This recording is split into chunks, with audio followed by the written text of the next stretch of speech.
Let's face it, there's a lot you don't know about sickle cell disease. Like that it affects almost all races.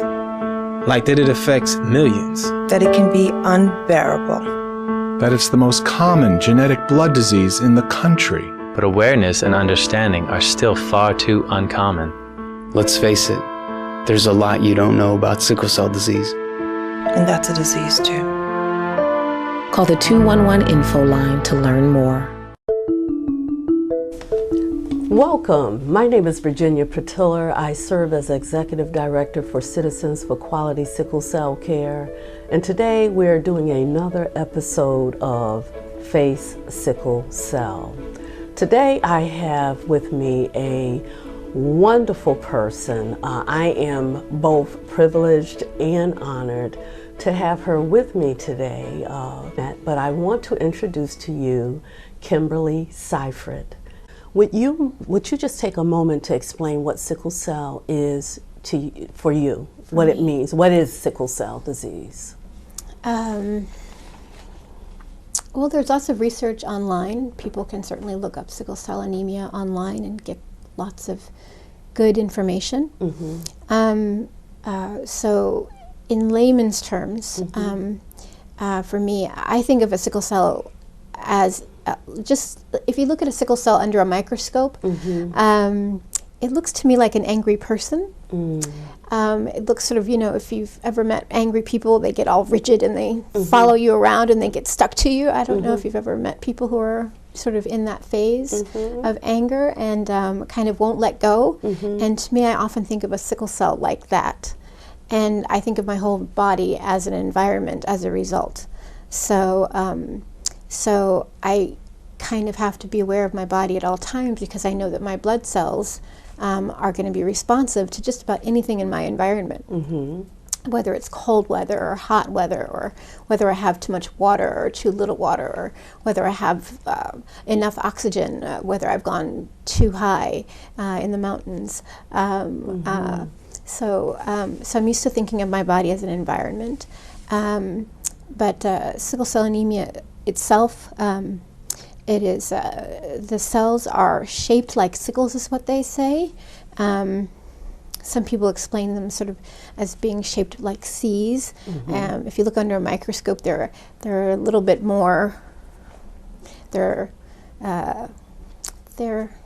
cells that don't quite,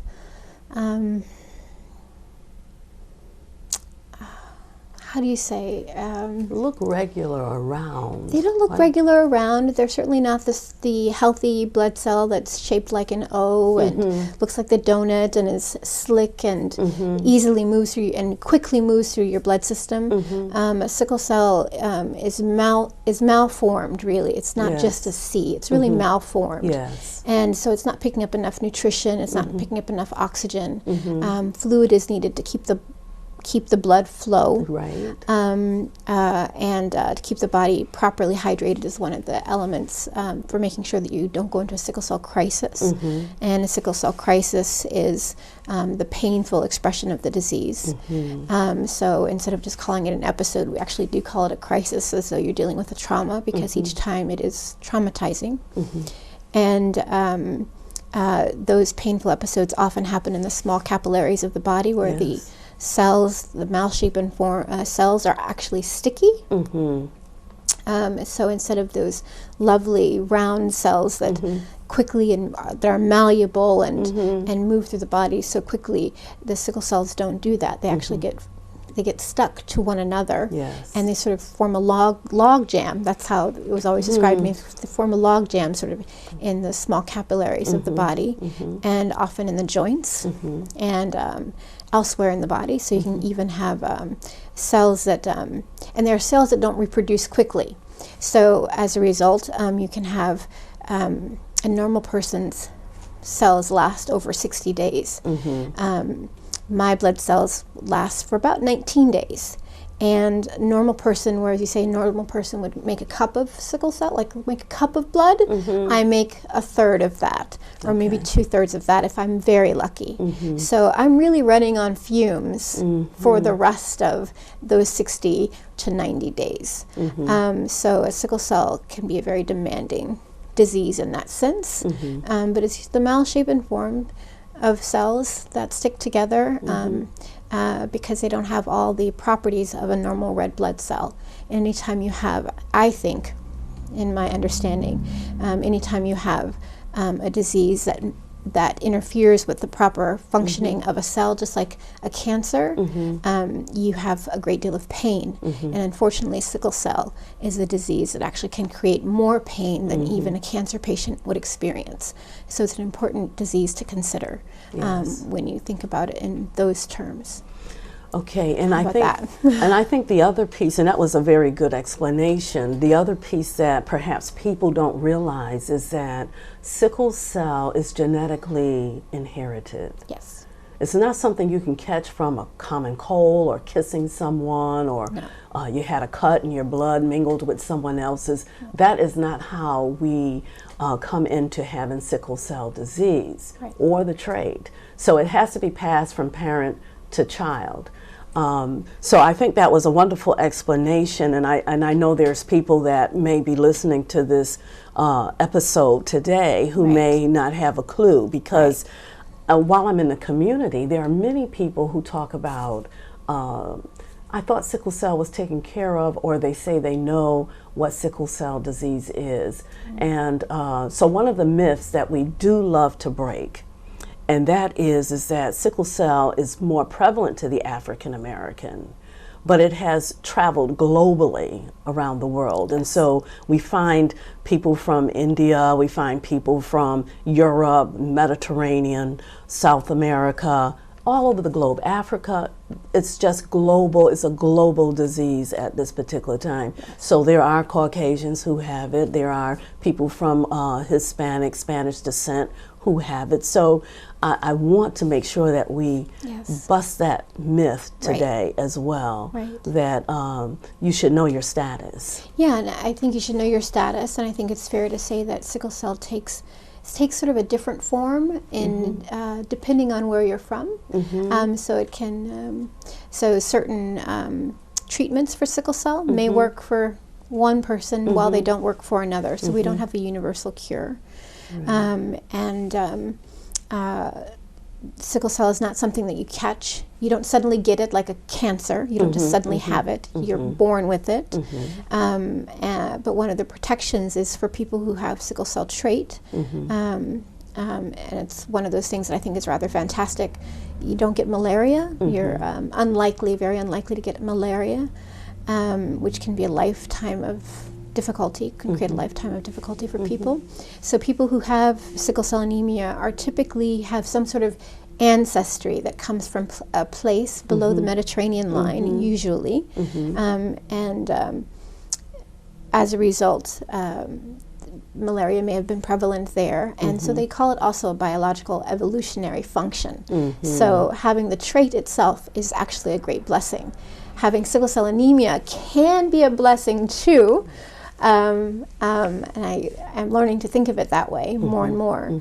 But you don't get malaria, you don't get dengue fever. There are a number of things that that kind of create safe passage as you travel through the world because you have sickle cell. So I don't think of it always as a curse, but often as a blessing too. That's very interesting, and only had I known. I am a trait carrier myself and have traveled to Africa and have had to take the quinine pills, the tablets, you know, before you go and when you come back, but did not know. Now this is how educationally we need to really be communicating about this disease, because I didn't know that, but I was ingesting these quinine tablets because I was going to Africa. So that's something that I think the community also need to be aware of, that might be a small benefit, but that's something that we need to also know about. So today we want to really go into another episode of talking about Kimberly and how she thinks of retirement. So we've actually titled this episode as Living Your Retirement. Now I have retired from one of my jobs, and then I've moved into taking on this whole journey of sickle cell disease, which I think has been perhaps the best time of my life to learn and to get to know people such as yourself, and to know about something that I'm carrying and that's in my family. We're so grateful that you did. Yeah, I am too, and I thank God for that, because I don't think I could have done it without His guidance. So I have to first thank God that He had placed me in such a place in time, because as I said, I retired, but I don't even consider retirement the way most people would consider retirement. So we want to talk about how you look at retirement, because I think you have a different twist on it. So let's talk about, at what age, Kimberly, were you determined that you had sickle cell disease? They found out that I had sickle cell disease after lots of testing for many, many years, or for many years in the life of my parents anyway. You can imagine my parents had no idea what was going on with a child that was in pain but couldn't express it. So I wasn't diagnosed until age 9. And they found out in Iowa, and I have to thank Ebony Magazine for putting an article on sickle cell in one of their magazines, and my mother saw it. And she says, you know what, I think it's time for my daughter to be tested for sickle cell anemia. So my mother had no idea that this disease existed in my father, neither did my father. So it was by age 9, but you can imagine for 9 years they were suffering parents not knowing how to calm or treat their daughter. I can only imagine. When your parents found out, when they finally took you to a physician, what was it that was communicated to your parents and you when they found out that you did have sickle cell anemia? Yeah, that was the moment. And it's interesting that you have moments of awakening when you're a child, but that was the moment when I realized that I had to live my retirement early. They brought my parents into the room, into the doctor's office, after they had diagnosed me, and they told my parents that I would have a shortened lifespan, that it would be unlikely that I would live to be age 60. And all I could think then as a 9-year-old was, well, what do people do between my age and age 60? I know you're supposed to go to school. I know that you're supposed to be, obedient to your parents. I know you're supposed to do your chores. I know you're supposed to do your homework. But what do adult people do? So I thought, they're supposed to get married. They're supposed to have families. They're, and at some point they do this thing called retirement. And I started thinking about what that meant. And retirement to me meant something else. Yeah, it meant that those were the years that you actually got to go off and live your life and, go on grand vacations and see the world and, do service projects and... Well, I can't say that my retirement has been on that level, but... But that's what I imagined as a child. But when you heard all of this and you start to think about, okay, I've been... And did you say age 60 or 16? 60. Oh, 60. Okay, because many of the people that I do know that live with sickle cell disease were told by their parents were told by their doctors they would not live past, say, 16 or 20 years old. Oh, wow. So they had been giving a really short lifespan, although they're still here today, and some of them are in their 30s and 40s and 50s. And so we know that, and that's another thing that I really want to impress on people who live with the disease, is that because of what people have said about your lifespan, God has the final answer to when your last day is, how long you will be here. And I've heard people talk about living a fast life because they heard that they were not going to live past a certain particular age. You absolutely do. I think when you have sickle cell anemia, I'm not sure if this is true for everybody, but it's certainly true for me, that you live life sort of like fast and furious. Someone once said to me, life is a marathon, Kimberly, it's not a sprint. And I didn't have the guts to say, no, for me it's a sprint, because I have only so much time that I can get things done before my next crisis.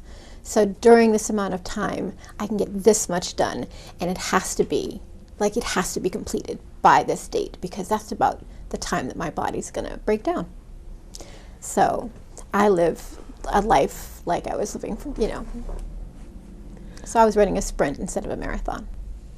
That's very interesting. And so for the younger people who might be listening and looking at this episode, let's talk about what happened during those early years when you were going through school and elementary and high school. What was going on in those years for you? Yeah, I come from, I'm obviously very proud of my parents. I think they did very well for the time. They really impressed upon us the importance of education. My father would always say there's one thing that nobody can ever take away from you, and that's your education. But I was the runt of the litter. I was the one that wasn't going to live long. 60 was like a leap of faith on the doctor's part. Like, they kind of said it like, if she's lucky. But they weren't promising even 60. So it's sort of like if you have 5 children, which is, I was the oldest of 5, how do you, which children do you invest in? Do you invest in the ones that are going to make it? Or do you invest in the one that's going to die? You do something different with the one that's going to die, and you do something different with the ones that are going to live. If you're creating your legacy. So I was not the child that was expected to create a legacy or to contribute much. So I would go through school and I would have sickle cell crises, and they would sometimes last as long as a whole semester. And I would, my parents would get my homework assignments from school and bring me the textbooks, and I was just expected to learn while I was at home. So pain or not, because my parents didn't believe in medication, they didn't believe that we should be given medication. So I, through my pain, still had to do my homework. So they expected that both would be done. And the reason I say I'm so proud of my parents is because I'm actually proud of this legacy of slavery. And not slavery itself, not the institution of slavery, but there's something that my parents always said that made me fight harder, which was, certainly Kimberly, somebody in the family had sickle cell anemia, and they probably had it during the time of slavery, so, who are you to complain? So it was that sort of attitude, this very strong, get up and fight. And my mother still says to this day, Kimberly, if you're having a crisis, fight. She'll say that instead of, oh, poor baby. Fight is the answer. So I would fight through whatever I was feeling to get to my textbooks, to get to my homework. And then at the end of the semester, I'd show up in time for the midterm exams or the final exams, and I'd pass my exams. But there was no real question as to how I did that. Nobody thought to ask, how is she performing like this? Because I wasn't getting tutored, I wasn't getting help. With 5 children in the house, there's a lot to do, so it's not as though there was a lot of interaction with, family members while I was going through a crisis and also doing my homework. So they thought, the teachers would say, Kimberly has so much potential, we can't understand why she doesn't perform better. But they didn't realize that I was actually performing, I realized as an adult, I was actually performing pretty great. I was doing a pretty great job. But I was considered the runt of the litter, the one with a lot of potential, but just... Okay. Wow, that is pretty impressive. It's a long answer to your question. That's pretty impressive, and I think that for the second part of our discussion is going to take us into living your retirement, because I think that will help us to see why and how and what you've done with your life, which I think will benefit so many people. Thank you. Yeah, thank you. Thank you.